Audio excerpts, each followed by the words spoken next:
Saya fikir mungkin soalan kenapa wanita tak digalakkan semayang di masjid surau ni mungkin kurang tepatlah penggunaan bahasa tu. Sebenarnya dalam isu wanita solat berjemaah di masjid ataupun di surau, ia berkisar di antara afdal dan fadil. Maksudnya di antara yang terbaik dan yang baik. Yang terbaiknya pada asalnya adalah wanita digalakkan ataupun wanita afdal menunaikan solat di rumahnya. Itu berdasarkan hadis riwayat Abu Dawud.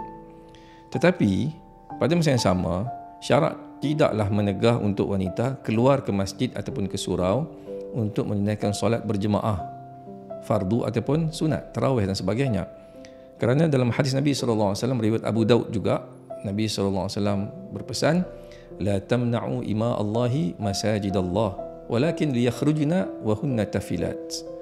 Janganlah kamu menegah wanita untuk ke masjid, tetapi ketika mereka keluar ke masjid, hendaklah mereka keluar dalam keadaan tidak berwangi-wangian.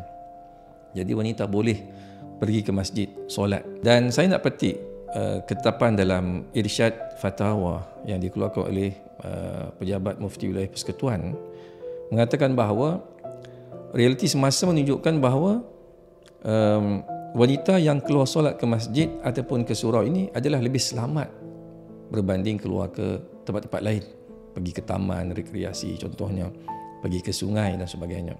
Syarak juga tidak menolak bahawa menunaikan solat di masjid secara berjemaah ni adalah lebih memberikan motivasi dan semangat sama ada pada kaum lelaki ataupun pada kaum wanita.